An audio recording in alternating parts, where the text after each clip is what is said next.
Welcome to Storycomic Presents, where we interview amazing storytellers and artists. This is episode 142. We're welcoming back to the show famed writer and artist Caleb Palmquist. Caleb, how you doing? I'm doing great. How are you? Good. And you're here to talk to us about your latest Kickstarter, Vampire Detective in Space, issue number 1. That's right. That's right. Excellent. All right. And it's this was the subheading to it: a detective story about a vampire living in space with his snarky AI companion. Yep. So this is kind of you talked about Vampire Detective in Space a bit when you were on a few months ago, and this is kind of a departure from Unicorn Vampire Hunter in a way. That's right. Yeah, I mean, there's the vampire link, obviously. Right. They're both about vampires, but this book is very different from that book. It is a sci-fi story, and it is it's based on the kernel of a story that I've been trying to tell for a while. I had a comic book called A Small Favor that was my first comic book, and I was very passionate about. I was co-writing with a friend, but it never really went anywhere. There were some people that were enjoying it, but it was my first attempt at comics, and I've learned a lot since. And so what I did was I took the characters that I really liked, the two main characters of this book, and a few other characters sprinkled throughout, and I put them in a new setting, changed up the plot a little bit, so I'm telling a brand new story, but at the core of it, it's about this 1,000-year-old guy who is solving mysteries in space, and he has a long and complicated past that is maybe going to come catch up to him. And now in this version, he's a vampire, and the reason I wanted to do that is not only because I had so much fun writing vampires in my other series, but also because I thought that the idea of a vampire living in space was very interesting because of all the things that he would have to deal with, like how does the sunlight work, and what counts as sunlight, and all these other things. So, but ultimately, when it comes to vampires and how they work and the rules of the world, I am making it up as I go along, and it's really a story about the characters, as all my stories are. They're about the characters and the relationships between the characters. So what I always tell people is if you come into one of my books, like Unicorn Vampire Hunter or Vampire Detective in Space, looking for a goofy, high concept romp full of jokes and nothing else, and that's not what you're going to find, because I lure you in thinking that it's a goofy thing, and then I hit you with the heavy character beats and love stories and all that kind of thing. So I like a high concept goofy romp, if that's what you're thinking. I like that's a pretty interesting description.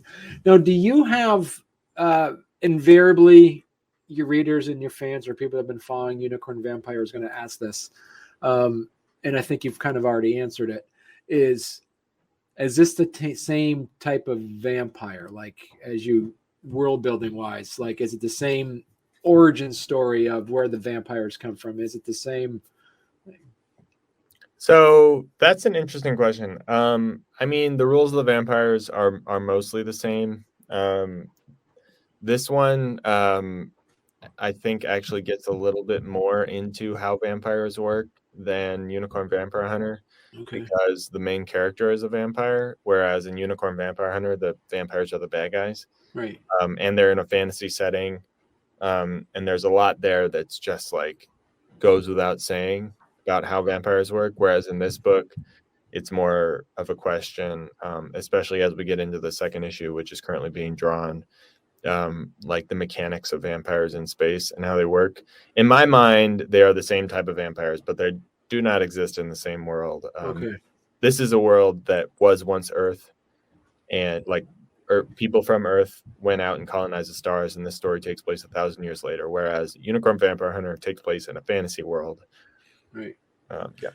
So, but can people because I'm looking at it with like, the character named James, and here's so I mean, you have these Anglophone names, and invariably, are you is this a thing where you're going to say it is not the same world, or you can say it like, go ahead and read what you want into it, because I you mean, could say that it's yeah, you could 2000 say years in the that. future, for instance, or I mean, maybe. I think I mean if people want to believe they're in the same world, they can believe they're in the same world. It is this Vampire Detective in space is very much like a cyberpunk sci-fi thing. There, right, besides the fact that vampires exist, there's not really magic in this world. It is like this is very much the story that I wanted to tell. That is like Altered Carbon meets Blade Runner meets hard-boiled detective fiction right, with vampires thrown in, and so they're related. I mean, the other thing is a question of like empathy. Like in Unicorn Vampire Hunter, even the villains I try to write empathetically. I'm trying to write like compelling villains, but in this book, the main character who you're supposed to be rooting for is a vampire. right. And so I approach it a little bit differently. I never really frame him as a villain, even though he is a vampire. So I had the thought the other day, like, what if the main bad guy vampire from Unicorn Vampire Hunter met this vampire? I don't think he would like him. I think Enrique from Unicorn Vampire Hunter would be disgusted by James Right. because James is a vegan vampire. He doesn't kill live humans. and that's one of the things of having like a vegan vampire. Yeah. Yeah. He grows blood on his ship. He has figured out essentially how to clone blood. It's like when they try to grow actual meat in labs, right? Without like the animal attached to it, like so there's no suffering. Like so he's got a lab that grows the blood. So it is in a certain sense technically real human blood, but no humans died to make it. Right. Yeah. Now, Dave Swartz is the artist for this. Yep. Now, how did you? I mean, in before you had Unicorn Vampire, you had Daryl. Daryl Toe is the artist on Unicorn Vampire Hunter, who I've known for a number of years, and I basically poached him from an artist friend. I mean, a writer friend of mine. That's not true. He had worked on a book called "Is Nana the Werespider," and I really love that book. And I'm friends with Greg Anderson Elise, who writes that book, and Daryl had done that book, and then I was like, oh man, Daryl is awesome, and I asked Daryl to do this book, and I thought he would say no, and then he said yes, and then but obviously Daryl can't draw every book that I do, nor would I want him to, Right. because he's got his own stuff going on. But I was looking for a new artist for Vampire Detective in Space, and actually what I did was I put out a call on Facebook. I said that I was looking for an artist, and that this is sort of the style I was looking for. And I got a lot of people responding to me and sending me portfolios and stuff. And Dave was actually just one of the people that responded to me. And of the people that responded to me, I thought that his art was awesome. And he seemed excited about the concept, because that was it was an interesting experience basically interviewing several artists about the project, because I wanted someone who would be excited about the concept, and Dave is that. Like Daryl on Unicorn Vampire Hunter is always coming up with ideas, and Dave does the same thing. Right. A lot of what's happening in this story is heavily influenced by Dave, him coming up with ideas and him sending me things, and he's learning that I think he's got better ideas than I do, because he'll send me messages and be like, I was thinking about doing this. Would that be okay if I made this small change and added this element to this scene? And I'm like, yeah, dude, of course, that sounds awesome. And So that's the best kind of collaboration for me. And he's like the nicest guy. Dave is like, he's and he's like such a vibrant personality. He does, when he's not drawing comics, he's also doing a lot of other types of art. And one of the big types of art he does is like these psychedelic paintings that he like trips and does these psychedelic like crazy paintings. I don't even know how to describe them. They've been featured in Vanity Fair UK. So he's like, oh wow, he's like a legit fine artist, and he works under the influence of mushrooms. And it's like it's difficult to describe. And it's so different. It's like you see those paintings and then you see his comic book work, and it's like worlds apart. But he's just like very versatile. You know, he can do like Vanity Fair high like psychedelic paintings and also do like cool action comics, and they're both good in their own ways, you know. And so you also posted online about, you know, you're working on a new project. We don't know what that one is. Like publicly, we don't know what that one is yet.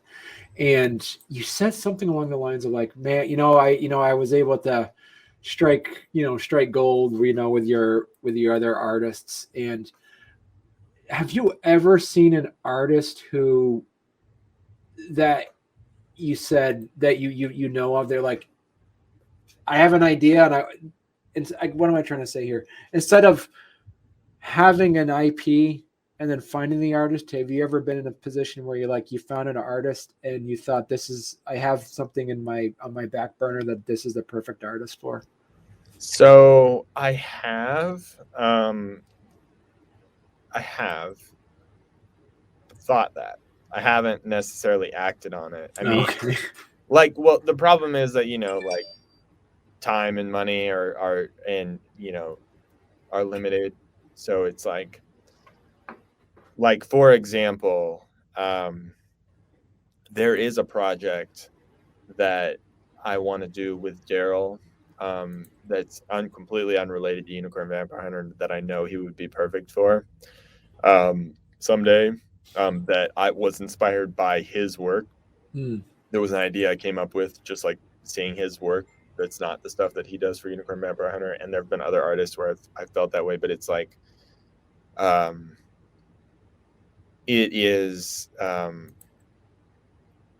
having a lot of projects going on at once is Right. it's a lot, you know. Like right now I'm running essentially 2 series at the same time, which is awesome. And I'm getting, you know, I'm like developing 2 stories that I really like, in addition to a third one that's like in the pipeline. But like it's a lot. And so that was one of the things that I liked about Modern Mythology, was that I got to do these little stories. And so I guess the one time that I came up with a story that I thought, after I had chosen the artist, was I worked on a story on Modern Mythology called Lorelei that I co-wrote with my girlfriend, whose name is Lorelei, and it's and we wrote it for the artist C.R. Florence, who is a really talented guy. And it's about a woman who like lures men who are married into like having salacious chats on like Tinder, and then exposing them to their wives. And because it's based on the story Lorelei, which is about a woman who was like betrayed by her lover, and now she like sits on the rocks of Lorelei on the Rhine, combing her beautiful hair and luring sailors to crash against the rocks. But so I, long story short, I guess there was a short story that I wrote with a particular artist in mind, and I'd love to do more of that. But you know, if I could work, I mean, there are so many artists I want to work with and would love to work with. And Right. you know, I'll see artists and be like, oh man, there's a story idea I have that this guy would be perfect, or one would be perfect to draw. And oh man, I'm gonna have to take a second mortgage out or something if I can pay for all these. Do you, at what point though, I mean, because of your IPs, at what point do you take something where you're like, all right, you know what, then I need to find a writer for this and the artist, and then I just give the idea, like almost to the point where it's, you know, Stan Lee basically just signed off on stuff. So You know, that's a good question. And the person to ask about that, I don't know if have you ever had Mike Teener on your show? no, I haven't. Okay. He's this, he's running an upstart comic book imprint called Bad Bug Publishing, or Bad Bug something. It's Bad Bug. And he wrote a book called Black Jackets, which is one of my favorite indie comics ever. Don't tell him that I said that, because his ego is like really too big. But he actually has a number of titles that he's done exactly what you're describing, where he had an idea and he hired an artist and a writer to do it, and he is just like the creator and like the kind of the showrunner, and he's like publishing these books. It's like on a like a slightly higher level than just your standard self-publishing. And so he's like really created quite a catalog, and he's only written a few of the titles, and he's and so, but I don't know, like, to me that's veering into like some administrative territory, and I've done that a little bit with the anthologies. Yeah. Right. And the reason that I'm not rushing out to launch another anthology is because it was exhausting. Like, it was fun, and I think that the books were cool, and there's some cool stories in them. But man, it was so tiring to be in that like administrator role, and so and it's also like to be like, okay, I'm going to hire a writer and an artist. I'm paying more money, and then I'm like, how much? I am very like, I think I'm in a very fortunate position where the train is kind of rolling on the comics. Like, I make enough money selling them that I can, make another one every time. But I'm not really in a position yet. I haven't reached a point where I'm not paying myself, and certainly I'm not able to like massively expand what I'm doing. Right. So, to answer your question, I see the appeal of that, like the Stan Lee role, and I think I'm very hesitant to go there because of like the tremendous amount of labor and work involved. Right. Yeah. So let's pull up your Kickstarter and look at some of these. Sure. And I think I did find, is this the Dave Swartz right here? That is. Look at that. That's everything you need to know about Dave Swartz in that image right there. Yeah. So your artist for Vampire Detective in Space is daveswartzart.com. So yeah, exactly. And he is actually, if anyone's listening to this and is looking for an artist, Dave is trying to fill some upcoming slots. He wants to pick up more work, and he works so fast. You would think that I would be keeping him busy, but he is like speeding through. He's already cruising through issue 2 of my book, and he wants to draw somebody else's book. So if somebody's out there looking at this art and thinking, man, I have the perfect story for this guy, right, give him a ring for sure. Cool. All right, so you have so we're looking at your tier levels. So how many pages do you have is the issue 1? Oh gosh. Is it your standard 32 or? I think it is 32. Did I might not have listed that. That's like one of the things that I always do. And I guess that's crazy. No, it is. I listed it on the page. It's 32. That's 32 of story, so that's not including like the cover pages. All right. And the 32 is like, I definitely like to be in the 30s for a first issue, because I want to have like a meaty enough, issue 1 that gives a good introduction to the story. Right. So you have, so that's a really good. So you have your pledge level of your standard digital copy for $5. Mm-hmm. And that's pretty standard. You have that usually set up for your other ones as well. Was about $5 as well, right? Yeah. So, right. And go ahead. Pricing on Kickstarter is something that's like it's like a really interesting thing to talk about, and I have been all over the place on it, and I think I've settled on a price point that feels good for people. And you know, there's, I mean, you go online, Reddit, Facebook, there's a lot of arguments about this. I found a price point that I feel is fair and that works. But you know, so that is it. It's pretty much uniform across all my campaigns now. And how much? And so then you got your $9, and that's how much you've had for your. I think for your other ones as well was $9 for the actual comic book that people would get. Yeah. Plus they get a digital. They also, they always get the digital. So yeah. All right. And then for $14, you have your variant cover. Yeah, this variant cover, I really am excited about. There's both variant covers I'm super excited about. So because this idea is like sort of up, like what I call upcycled from my old story, A Small Favor, we wanted to use this cover that never actually got used. This got my very good friend Jonathan Fisher, who I've collaborated with a lot, drew this cover for A Small Favor, and it never got used. Okay. And so I call it the Into the Vampire verse, because it's like a variant of James, like the what James would have been in the old story. And cool. I think it's just such a striking cover that I wanted to use it. And so that's like a limited edition Kickstarter thing. But then the other cover is I'm also just in love with, which is Jeremy Treese. And Jeremy Treese actually did both of the main covers of the original A Small Favor, like the two books that I put out.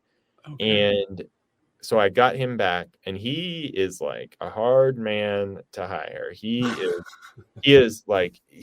done a lot of work over his career, but at this point he's really focusing on his own IPs, which are awesome. He's got a book called I'm So Goth and another one called Clawberry. And he's like, I think he's phenomenal. I think he's one of the best talents in indie comics today. But I called in some favors with him, and he agreed to do a variant cover for me. And so, and I think it's just phenomenal. We got James there on the cover as a vampire flipping a coin, and Liz, the AI, is there looking at him. And I think it's just like a really, really striking cover. It's one of my favorite covers I've ever had commissioned. So I'm super excited about that one. So yeah, we got a couple of variant covers, and of course, you can get those individually or as a bundle or as add-ons. So yeah, you have that for $36. You have the collector's bundle, which is basically all the as you said, the two variant covers and the standard cover plus the digital. Yep. Oh, and die cut sticker. You love your stickers and you love your trading cards. I love that these are of all the things I've ever done on Kickstarter, the stickers especially seem to be a hit. People are always into them. And Jonathan Fisher, like I said, I've worked with him a lot, and he's done all my stickers on all my campaigns. And we always try to go with stickers that feel like they would be fun, no matter, even if you don't know the context of the book. And so like this one is a little funny because James in the story doesn't drink branded blood that's out of a bottle, but Jonathan and I were like batting ideas back and forth, and we're like, what if he took the blood that he grows in his lab and offered it to other vampires? Like, what if he were to, try to market that? What would that look like? And like, it's like, it's a bit ludicrous, but we thought this is what it would look like. And this would be the slogan of the company, like the commercials, like some 90s commercial of a kid drinking blood and being like, life is short, drink it up. Yeah, it kind of reminds me of like that green drink surge when that was right. Yeah. And then the trading cards, of course, are I love the trading cards. We got quite a collection going now between the different campaigns that I've run, and right. I think they're a lot of fun. No, that's awesome. And you have your author catch-up bundle where you get geez Louise, look at that, for $45. You got. So with the author catch-up bundle, you're getting the entire series of Unicorn Vampire Hunter so far, plus the first issue of Vampire Hunter in Space. And so you're kind of getting all of my all of my narrative stuff. That doesn't include modern mythology, but modern mythology I was really more of an editor on. So it's really all the stories that I've done. So I'm, I originally I wasn't going to offer anything except for Vampire Detective in Space on this Kickstarter. I was trying to streamline it, but then people kept saying to me like, "Well, we want to buy your old stuff. We want to get the other stories you're doing and everything." So I opened up some of that, and then on the backer kit after the thing is over, people will be able to add more stuff too, including modern mythology and whatever else they want to add. So this here shows that you'd actually also have 16 new readers for your Unicorn Vampire Hunter. That's right. Yeah, because 16 people. Yeah. Unicorn Vampire Hunter is seems to be my ride or die. It seems to be the thing that struck a chord. I think I expect to be doing Unicorn Vampire Hunter for many years because it seems to have quite an audience. I hope that when people read this new book, if they liked Unicorn Vampire Hunter, I think they'll like Vampire Detective in Space. I have a very similar storytelling style. Obviously, I'm the same storyteller, and I think I have stories with like a really strong emotional core to them. So hopefully, people will like this new series too. But Unicorn Vampire Hunter is the one that seems to. That's your masthead title, huh? Yeah. And you have, and then you have you have your author catch-up bundle, and then you have, and so that's it. Then what's this? And then you have some add-ons too, this right? Is just there's add-ons. You can pretty much add on all this stuff, and the sketch cards. That's Dave Swartz is doing sketch cards if people want those, and then the other add-on that I have is just for $1 because that's the lowest amount that Kickstarter would allow for an add-on. Is you can get the whole Small Favor series, because what I'm going to do is after this campaign, I'm going to keep a few copies for myself, but then I'm going to responsibly recycle all the remaining copies of A Small Favor because they're taking up space. Oh, wow. And I'm not selling them anymore because Vampire Detective in Space is really meant to be like the replacement to it. It's like the spiritual successor. And so this is kind of people's last chance to get that if they want to see kind of the process. It will always be available digitally. I'm not going to like destroy the files forever or anything like that. But I've had 1,000 copies of this book sitting in my storage unit and in my house, my apartment, and the different places I've moved. I've been hauling them around. You're going to carry them all. And it's like, I'm not going to sell them. And that's okay. That's kind of, it's growing pains, but I figured people want to see, and a lot of people have. I think something like 60 something people so far have added that on. For $1 you get 150 pages of story, the first comic book I ever made. And then you can kind of see how I took those characters and those ideas and put them into this new thing. Right. Wow. So you can't like donate them to a library or anything like that? Or I mean, there's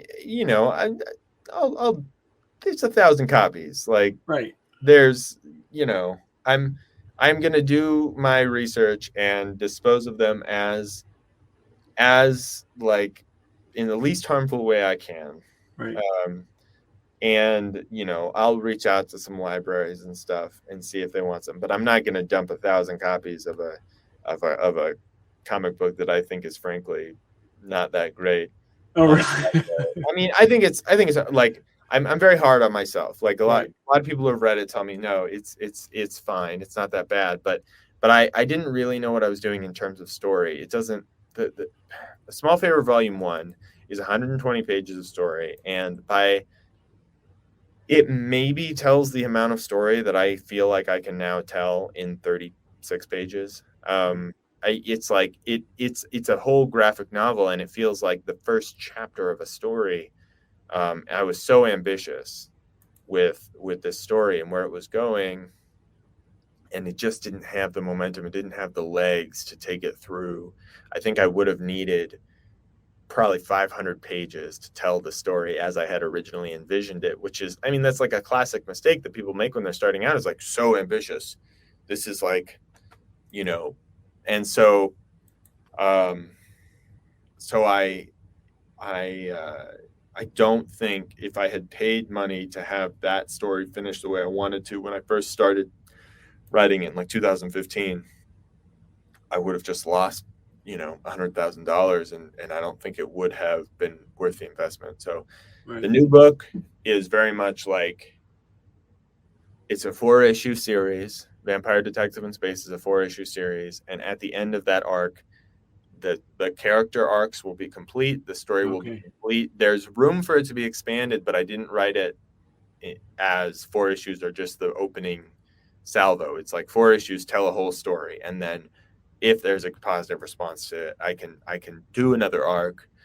But I'm just more conservative in how I tell stories now. And this is like I'm like sort of getting on a soapbox here, but one of my guiding storytelling philosophies at this point, and I hate to say anything that sounds like I'm trying to be a guru, because I will reiterate till the day I die. I have no idea what I'm doing. I'm making it up as I go along. But the way that I write, I don't hold back information. I'm like, if you read, I think I sent you this issue, right? And you've read Unicorn Vampire Hunter. Like in the first issue of Unicorn Vampire Hunter, I tell you, like, I start with a mystery, and by the end of the first issue, you know what happened. Right. And like, it sets up more things, but it's like, I'm going to give you the information, and I'm going to try to do it in a satisfying way, but I'm not going to like do this J.J. Abrams mystery box thing where we're guessing for 3 seasons what the hell is even happening on the island, because right. I don't, for me, that's not satisfying storytelling. But that was what I was trying to do with A Small Favor. 150 pages in, if you include the 2 books, you still don't know what's happening. Barely the vaguest idea of what's happening. And that's, to me, that's not satisfying. So I was like, with Unicorn Vampire Hunter, I was like, issue 1 is going to feel like a whole story. You're going to know what's happening. You're going to want to read more, but you're going to know. I'm not like playing coy and hiding things from you. And in this new book, I'm like, here's the mystery. Here, where did James come from? Here, I'll tell you. It's all right here. And hopefully learning that information makes you excited about it and like sets up the emotional core of the story, so that when things happen later on, they have the punch that I'm looking for. But I'm not holding back information, and I'm not trying to drag out the story longer than it needs to be. Right. And so what have you seen? So with your supporters on this, and so like, right now you have, what were we looking at here? You got oh my goodness, we got 269. I don't know if you're following this on Facebook. I always post when I get to the 69 because I'm in fact, I better grab a screenshot of that right now. Screenshot this right here. Yeah. We gotta. Oh, look at that. That's beautiful right there. How much of the as Venn diagrams go, how much overlap do you see from your Unicorn Vampire Hunter readers? That's such a great question. And something I discovered recently is that I used BackerKit. I've started using BackerKit just with this new with Unicorn Vampire Hunter 3 was the first one that I used BackerKit on, and this thing has such fantastic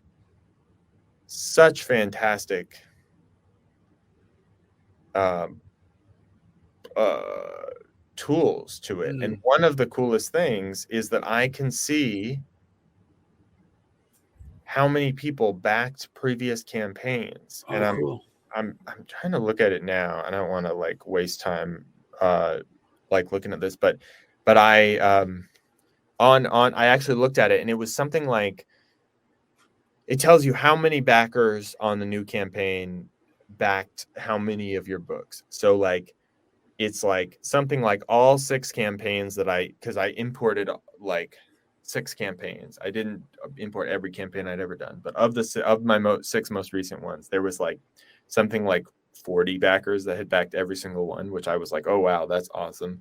And then there was as you go like more campaigns, it was higher. So it was like for 2 campaigns, I mean, people who have backed 5 of the campaigns, it was like 80, and people who have backed just 2 of them was like 300 or something. Wow. And so and before I used BackerKit, I had no idea about that metric. I could guess because I could see familiar names popping up again and again. Right. But now that that BackerKit actually like takes all that information and tells you that, which is not something Kickstarter does. And so I think I'm seeing like a pretty healthy return rate, especially within Unicorn Vampire Hunter. Is like people who are coming back, which is really cool. It's very flattering because Right. I'm like I'm here. I'm like I'm some dork who wrote a story about a unicorn and like I want you to buy it, and there's people who apparently read it and liked it so much that they'll come back and pay me again. It's to read the next installment, which is like the most flattering thing I could possibly imagine. Right. No, that's pretty cool. Do you so yeah, so do you see, so as you say you saw some, do you, how interesting is it that you've seen like your readers, as I said, with like that, to seeing that difference is like, how many do you see new readers because they prefer more of the sci-fi genre as compared to the fantasy genre? That's a good question. I'm gonna have to look. Right. I don't have to see. I have noticed some new names. I will say that my biggest base comes from like my email list that I have. I always invite people to join my email list after the Back to campaign, and so that's where I get a lot of my support from. And I think that there are some people who are joining this book who haven't read the other one, although I think that based on what I've seen on Kickstarter, fantasy is like a bigger genre on Mm. Kickstarter than sci-fi is. Certainly, when I was writing A Small Favor and I was going to do a fantasy book, some people told me you shouldn't because I don't like fantasy and I just want to read sci-fi. But then I did a fantasy book and it did way better than anything I'd ever done before. And I don't know that it's because it was fantasy, you know, but it could have just been the right idea at the right time with the right artist. But Right. yeah, I don't know. That's a good question. I don't know if there's anybody who was like, screw fantasy. I don't want to read fantasy, but now that you're doing a sci-fi book, I'll read that. I don't know, maybe. Right. Yeah, and like I remember when you were talking about it, it's just like there's something about where you just have, you're putting in these words like unicorn, vampire hunter, vampire detective in space. Like you just um, you seem to gravitate towards having those catchy titles that seem to have kind of like easy to visualize. What the perception of what you think the story is going to be about. Well, that's like it's kind of a reaction thing because my first book was called A Small Favor, which like no Right. one could possibly guess what the heck that was about. Like I had to explain it, and my pitch was it took like 30 seconds to even begin to explain what the heck was going on in that book, and the title didn't help at all. And so I was like, I need books that pitch themselves. And Unicorn Vampire Hunter, when I go to a Comic-Con, I have a big banner with a big unicorn and a big vampire, and it says Unicorn Vampire Hunter, and I don't have to pitch it to anyone. People walk up to me and they're like, this is about a unicorn that hunts vampires, and like and so I was like, why make it harder for myself? So that kind of became my philosophy, is that the thing's gotta pitch itself. People do judge a book by its cover. Right. Yeah. That's cool. So yeah, we're getting out to the top of the hour for you, Caleb.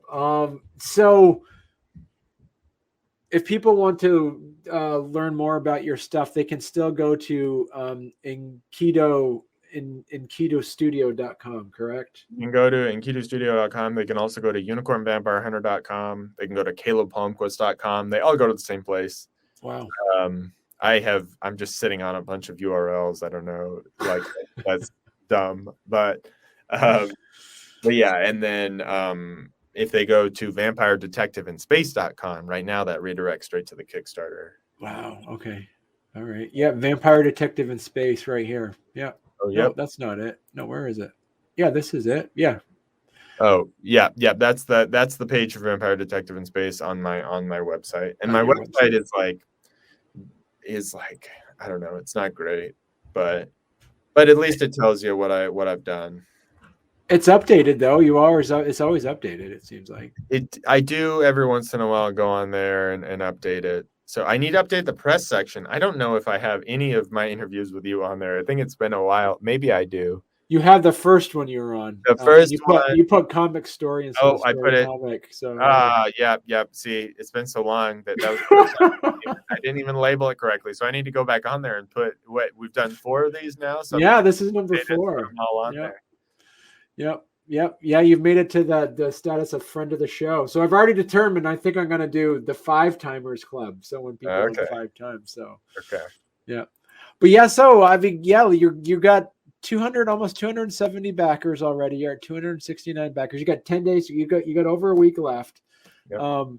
Yeah, you're knocking on it. You're knocking on the door, Caleb. That's exciting stuff. Thank you so much. So you're gonna come back on again for Vampire Detective in Space issue number 2. You're going to come back on for Unicorn Vampire Hunter issue number 4. And I will come back as many times as you'll have me. The next campaign I'm running will be Vampire Detective in Space number 2. Dave's already drawing it.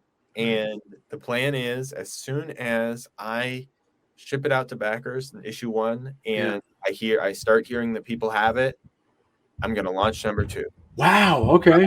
All right. I'm ready to hit it. And Daryl is currently full steam ahead on drawing Unicorn Vampire Hunter number 4. Okay. He sent me pages yesterday. He and I had a really good chat about some visual imagery in issue 4, and so we are cruising. Cool. Excellent. Well, Caleb, thank you very much for coming back on, and I'm looking forward to chatting with you again. Yeah, thank you so much.